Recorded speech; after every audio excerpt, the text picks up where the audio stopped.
수술을 함으로써 얻는 이득과 그게 제거됨으로써 생기는 불편감이 있을 수는 있거든요. 그렇게 함으로써 병변은 제거되지만 수술 이후에 만약에 기능 손상이 오게 되면 그건 정말 안 되는 문제거든요.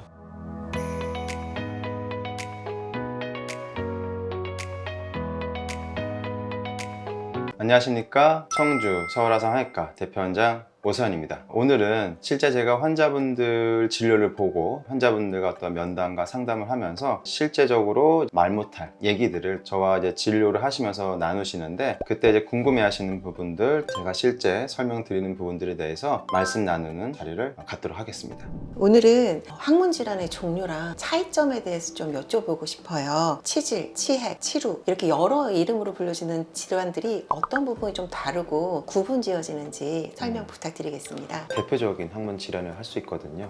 치핵이 있고 치루, 치열, 농약. 치핵 같은 경우는 안에 있거나 좀 밖에 있는 점막들이 늘어난다고 보시면 돼요. 항문 안에는 이제 정상적으로도 이렇게 쿠션 조직이 있거든요. 원래는 정상적인 어떤 모양과 볼륨이 있어요. 근데 우리가 항문은 결국 계속 쓰게 되거든요. 대변을 봐야 되고 앉아 있어야 되고, 그러면서 점점 아래쪽으로 압력이 쏠리고 그다음에 혈액 공급이 계속 아래쪽 몰리다 보니까 얘네들이 이렇게 위치에 잘 붙어 있어야 되는 부분들이 점점 내려오고 또 이게 커지고, 그러면서 바깥으로 돌출되는 부분들이 치핵이라 하는 부분들이고, 치열 같은 경우는 찢어지는 거죠. 항문 쪽 주변 피부뿐만 아니라 안쪽에는 점막까지 해서 변비나 또 너무 자주 보는 설사 이런 것들 때문에 점막이 찢어지는 그런 부분 저희가 치열이라 하고, 그 다음에 치루룩, 농약 이런 부분들은 두 가지가 어떻게 보면 형제라고 보시면 돼요. 제가 이제 환자분들한테 설명드릴 때 이제 처음에는 농양의 형태로 왔다가 나중에 시간 돼서 이 농양이 물이 쫙 빠지면서, 그러니까 수술이죠. 저희가 급하게 이제 배농술을 하고 나서 나중 되면은, 통계상은 연구나 논문에서 50% 정도 말씀드리는데, 실제 환자분들을 저희가 수술하고 진료를 보다 보면은 50%가 넘어요. 이제 오히려 이제 농양 있던 환자분들은 치루가 생길 가능성이 그냥 있다라고 생각하시라고 설명드리는데, 우리가 변을 볼 때 이제 잘 나오게끔 해주는 윤활액을 분비해주는 그런 항문샘인데, 그래서 농양은 항문 주변에 있는 항문샘에서 염증이 생기면서 이제 고름까지 형성되는데, 이제 그때 그걸 이제 항문주의 농양, 이게 직장까지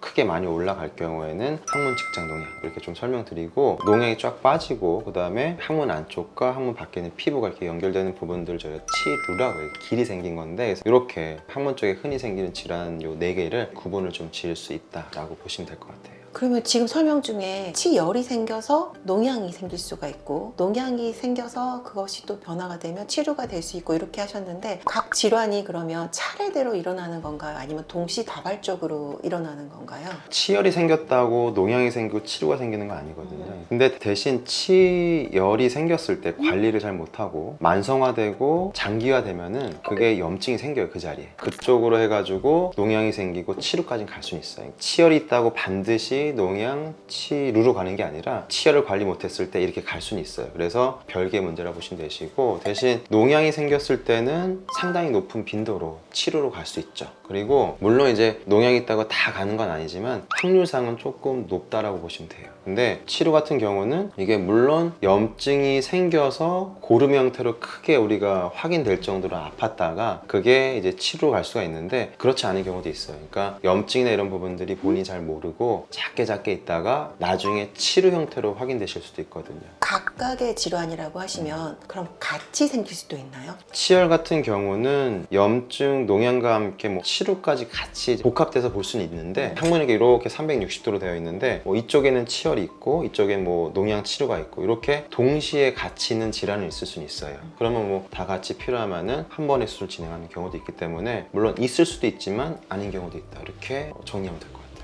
같이 수술하면 이제 동시에 수술 한꺼번에 같이 해주시는 거죠? 그쵸. 질환을 제거하는 것도 중요하긴 한데, 항문은 무엇보다 중요한 건 기능이거든요. 그러니까 기능이나 함은 결국 관략근의 힘이고, 그 얘긴즉슨 수술 이후에 변실근 이런 부분들 제일 걱정해 하시는데, 그러니까 수술할 때 한꺼번에 해서 한 번에 제거하면 되게 좋아요. 그렇게 함으로써 병변은 제거되지만 수술 이후에 만약에 기능 손상이 오게 되면 그건 정말 안 되는 문제거든요. 그래서 병변의 상태, 깊은 정도, 염증의 상태 이런 걸 고려해서 이게 한 번에 하는 경우도 있고, 아니면은 그 하나가 너무 심할 경우에는 하나를 하고 나서 회복되신 다음에 그 다음에 기능 확인하고 그때 괜찮으면 나머지 하는 경우도 있어요. 혹시 그러면 그런 병변들이 생겼을 때 합병증 같은 것도 생길 수 있을까요? 항문뿐만 아니라 수술을 해야 되는 질환도 그렇고 좋고 그렇지 않은 약물 치료하는 부분들도 있지만 수술 같은 경우에 단적으로 이제 우리가 암 수술 같은 경우도 뭐 수술을 함으로써 얻는 이득과 그게 제거됨으로써 생기는 불편감이 있을 수는 있거든요. 이거를 안 했을 때 문제점이 크다 하면은 당연히 하는 방향으로 가죠. 근데 항상 모든 수술은